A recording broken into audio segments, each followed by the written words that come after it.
Shalom, shalom. Welcome to our second class of this free Mishnah course.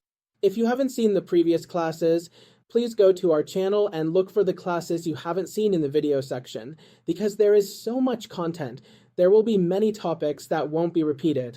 Now we begin. As we studied in the last class, in its first tractate of Berakhot, Blessings, in its first chapter and in section 1, the Mishnah begins with a question: since when is the Shema recited at night? And one of the first teachings we have here in the Mishnah is that it seeks the curious, the questioner, the one who dares to ask. Oral tradition, that which comes from the infinite and has no limits, begins with a question, with a questioning. Why? It is valid to ask. Well, the reason is because in the search for truth, for spiritual growth, for knowledge of the higher worlds, restlessness and curiosity make the wise. He who doesn't ask doesn't learn. He who doesn't question doesn't evolve. Here's another secret. To reach the truth, you have to doubt. You have to question why we do what we do, why we are here. Where do we come from? All these questions are important. The Mishnah questions itself constantly, and that's what it wants to teach you. Doubt saves in many cases. Doubt is what leads you to discover new truths. However, there are exceptions here, because as we learn by studying the Talmud, and the Mishnah is the foundation of the Talmud, every rule or law has an exception, and precisely this first exception appears in the first Mishnah, the Shema Yisrael, the oneness of the one God, creator of all. Here, there are no more doubts, only the conviction of the most important commandment of the Torah, the Shema. So, in its first question, the Mishnah leaves two lessons. Question everything and have faith in the one God, the God of Israel. Trust in God with complete faith, but after that, question everything else. Look for the reasons why you do things. Being agnostic isn't so bad according to this first teaching of the Mishnah, with the exception of never doubting God. That is the exception. Now, let's quickly review the previous Mishnah, Berakhot chapter 1.1, because we must clarify the points, remember, and repeat them to train our memory. Furthermore, in this course, when we review, we will also do a chiddush. What is a chiddush? It's something new, that is, something we didn't cover in the last class, but now we teach it because the idea is to continue learning to infinity and beyond. In the last class, we saw the first sentence of the Mishnah, a question: since when is the Shema recited at night? And the Mishnah itself answers, since the priests entered to eat their teruma. Here we learn that it speaks of a priest who was unclean in the temple. He had to enter a ritual bath, mikveh, to purify himself, wait for sunset, and then he could enjoy his teruma, which was the most important and exclusive offering the people gave to their Kohanim priests. We learned that this answer was a teaching that the time for your recitation of the Shema is at night, and is the first commandment of the day, because the day begins at sunset, because days in the Torah begin at night, in darkness, just as creation in Bereshit begins in darkness. Rabbi Eliezer is the strictest and says that one can recite the Shema until the first watch, that is, until about 10 p.m. We explained that Rabbi Eliezer had been initiated into the stricter school of Shammai, and that because of the war against the Romans and the disappearance of the house of Shammai, he became a disciple of Hillel. But here we can see that despite this, he continued to interpret the Torah as his first teacher did. Here I give you a key. To identify Shammai students, you must see when their teachings or interpretations are more radical because they are literal, adhering to the literal meaning of the text. Then we look at the opinion of the sages Shachamim, who say until midnight or the second watch, that is, until 2 a.m., since they take an intermediate, measured, balanced position. Throughout this course, you will see that the sages Shachamim most often take an intermediate position. And the third opinion is that of Rambam Gamliel, who seems to be the most merciful or permissive sage or judge, because he says that the nocturnal Shema can be read throughout the night until the break of dawn, that is, until the first rays of sunrise, which the Chajamin accept because that is from the Torah. However, the Chajamin decide until midnight to create a fence of protection for the Torah and prevent people from falling asleep or forgetting to recite the Shema. So, the teaching here is that more than an hour to recite the Shema, it's a transition, like the one between the impurity of an unclean Kohen and his purity upon entering the mikveh. For the observant of the Mishnah, it means that your hour of reciting the night Shema is a transition from your day's problems, your routine, work, your worldliness, and that step into the tranquility of your home to reflect, calm down, and give God your best offering, your teruma, in the Shema. That is, the night Shema represents your first fruits, your best prayer to begin the day fulfilling the most important commandment. Then we looked at the three opinions on how long one can pray the night Shema. We explained that the night in the Torah is divided into 3 watches or vigils of 4 hours each. But Gamliel also brings an example where his sons, disciples, were at a feast and hadn't recited the Shema, and he tells them that the Torah gives them the opportunity all night long until dawn. But there's a chiddush here. Gamliel's disciples weren't at just any old party. Later Talmudic commentators explain that they were at a wedding, bringing joy to the bride and groom, because bringing joy to one's neighbor at a wedding is a mitzvah. But not only that, it was a wedding of very poor people, and they had to participate in the wedding arrangements, even preparing food for a banquet that they paid for. There's even more. There are commentators who say that not only were they poor, but they were converts to Judaism, and that's why they didn't even have family or guests to have minions with. That's why Gamliel's disciples had to stay late to help the disadvantaged because, as the Torah says, the widow, the orphan, and the foreigner convert, are 3 disadvantaged sectors of society that must be helped. So, in this context, Gamliel tells them, you still have time to fulfill the commandment of the nocturnal Shema and thus fulfill another commandment. And let me tell you something. Until what time do you think David recited the night Shema? King David is famous for staying up all night, reciting and writing psalms to fight the negative spiritual forces that attack Israel at night, and David's monarchy is the kingdom destined to fight Israel's spiritual enemies. That's why Gamliel, in his arguments to explain that the Torah allows the night Shema to be recited until dawn, also cites the burning of fats on the temple altar, which continued all night until dawn. But the secret hidden here is that Gamliel is saying that just as the altar of fire gave light in the darkness in the temple to protect Israel, so also those pious people and Kabbalists who recite psalms at night keep commandments, such as cheering the bride and groom at a wedding, and help defeat the spiritual enemies of Israel at night, which is an allegory for living in the diaspora. They also all have a chance to recite the Shema until dawn. Now let's move on to the Mishnah we have today in chapter Berakhot 1.2. It reads, since when is the Shema recited in the morning? Since one can distinguish between tekhelet, sky blue and white, Rabbi Eliezer says, since one can distinguish between tekhelet and karti, leek green, and the Shema must be completed until sunrise, hanetz hachama.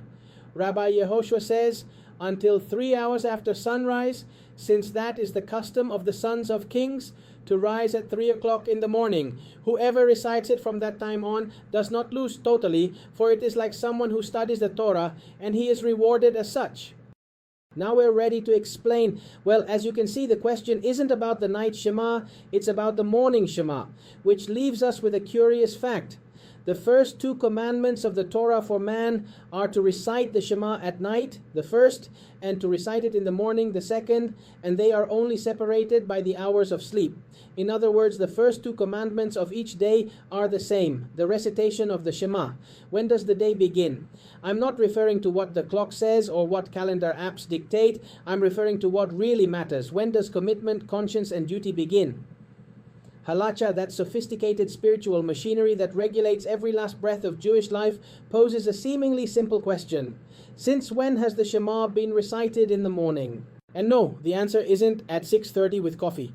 It's from the moment one can distinguish between blue and white skies, between tekhelet and the color that, according to some, represents innocence or ignorance.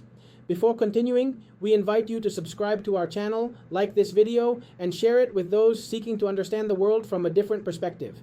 Thank you for being part of this community that doesn't settle for the superficial, the Código Abel community, with special thanks to the speaker, journalist Abel Flores.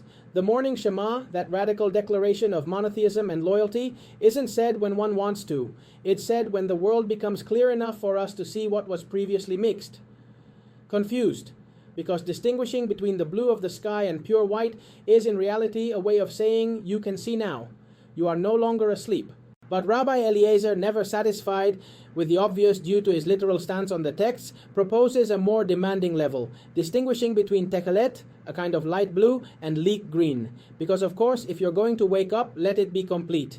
No more half opening your eyes and continuing to grimace that you understood. Distinguishing between two similar colors requires a degree of lucidity that not everyone is ready to achieve at the first yawn. And here comes the time trap, because this moment, this instant in which it is permitted to recite the Shema is not a fixed date. It's not in Google Calendar. It depends on your eyesight, your location, the amount of fog, how the day dawned.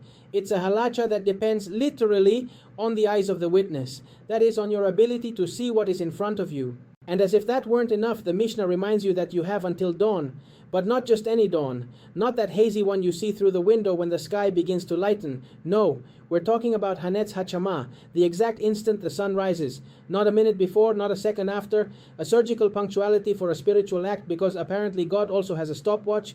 But here comes Rabbi Yehoshua, the rabbi of sleepyheads. He says, don't worry, you have until 3 hours after dawn. Because kings, those who sleep late, are also part of the universe. And God in the Torah promised a nation of slaves to turn them into a nation of kings and priests. And if they are still awakening, the kings, the world hasn't finished opening its eyes either. This isn't just a matter of minutes, it's a worldview. Rabbi Eliezer tells us precision, rigor, visual clarity. Rabbi Yehoshua responds, let's contemplate reality. People live at different paces. One asks for a hawk's eye, the other a bit of humanity. Because the Shema isn't just a prayer, it's a declaration of presence. It's the moment you tell the world, I am awake, not just with my eyes open, but with intention, with direction, with awareness. And the text makes it clear, even if you don't fulfill the mitzvah, you are still studying. That is to say, the morning Shema, in addition to being counted as a mitzvah of faith, is also counted as Torah study, just as verses from the Torah of Moses are being recited. You are still participating in the eternal drama of thought, because time in halakha is not just a measure, it is a tool for spiritual awakening. So the next time you wake up, don't just ask yourself what time it is, ask yourself if you can distinguish between the blue of the sky and the white of the day, or between the blue and that leek green that demands a little more light, more acuity, more commitment. And if you didn't arrive on time, if it's already dawn and you haven't said anything, don't worry. You can still study, you can still recite, because although the halashic clock has its rules, the Torah does not expel anyone. There is always room for those who want to enter. Now, let's study a concept. What is Hanetz Hachama? It is the exact moment when the sun's disk begins to appear over the eastern horizon. That is the visible sunrise. In Hebrew, Hanetz means to sprout or to emerge, and Hachama means the sun. And here, Halacha teaches us its true wisdom, that both opinions coexist, that the world isn't made of absolutes, that there is an ideal, but there is also a possibility for the latecomer, because even if you don't recite the Shema on time, even if you miss the official time, the action doesn't become empty. It's not a 0 on the heavenly exam, it becomes something else. Torah study. And studying Torah, friends, is never off schedule. This is, in fact, a declaration of principles, a legal system that recognizes aspiration but doesn't nullify those who fall short. That establishes a demanding framework but doesn't condemn those who stay up late. That values time but also the attempt. When does the day begin? It begins when you stop seeing everything as dark. Let's also remember that at this time there was no electricity in homes. It was the 2nd century AD.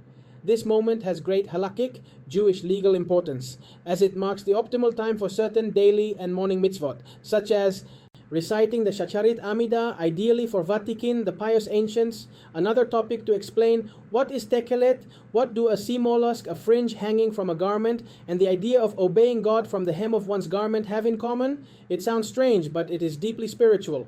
Welcome to the mystery of tekhelet, the celestial blue that once clothed the prophets, the sages. We're not talking about just any blue. Tekhelet is a color that comes from the depths of the sea, but it points to the heights of heaven, and like everything that matters, it has a history of disappearance, oblivion, rediscovery, and controversy. But here comes the twist. That sacred blue came from a marine mollusk, the hilazon, a tiny animal that it seemed held within itself the key to producing the most spiritual dye of all. A chemical and mystical secret at the same time. But of course, when the Romans destroyed the Second Temple and the diaspora began, knowledge of exactly what that mollusk was also lost. And like good exiles, the sages did what they know best: adapt. The tzitzit remained, but the blue thread disappeared. For centuries, for millennia.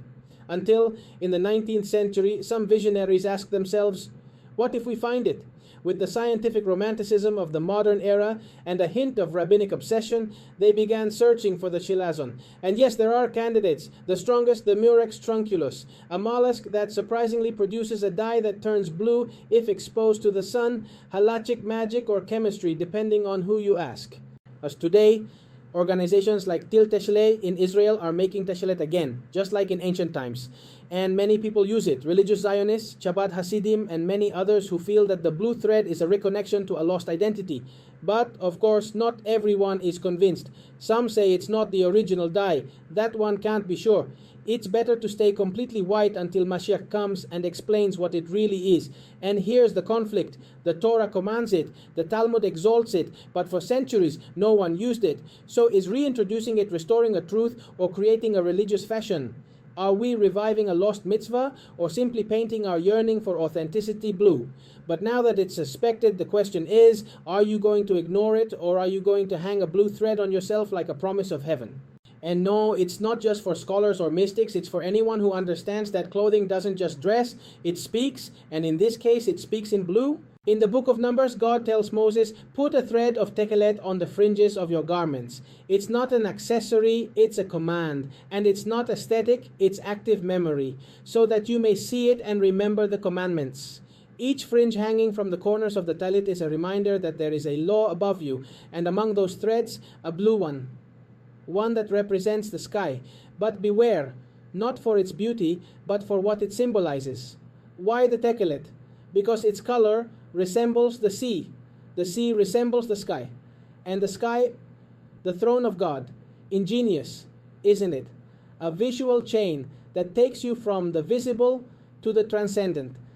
Every time you look at that blue thread, you should think of infinity.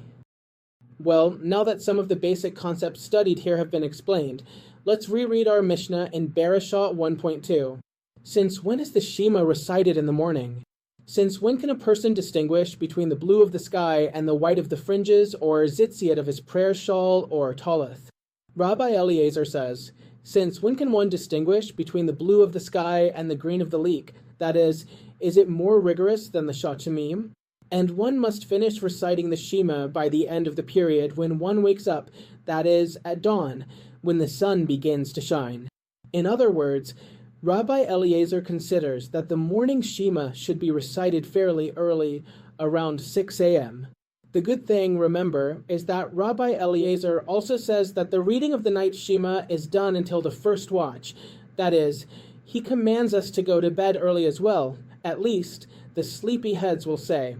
Rabbi Yehoshua says, one may recite the morning Shema until 3 o'clock in the morning, which is still considered when you wake up, since it is the custom of kings to rise from their sleep at 3 o'clock in the morning. While there is a set time frame for reciting the Shema, one who recites the Shema from that moment onward loses nothing. Even if he does not fulfill the mitzvah of reciting the Shema at its appointed time, he is nevertheless considered to be reading the Torah and is rewarded accordingly. Rabbi Yehoshua considers that the recitation of the morning Shema may be performed until approximately 9 o'clock in the morning. If you made it this far, thank you. Truly, thank you for staying, for listening, for thinking. If this content resonated with you, we invite you to subscribe to the channel, leave a like, share it, and become part of this growing critical community. As always, Abel Flores, speaking with gratitude. See you in the next video.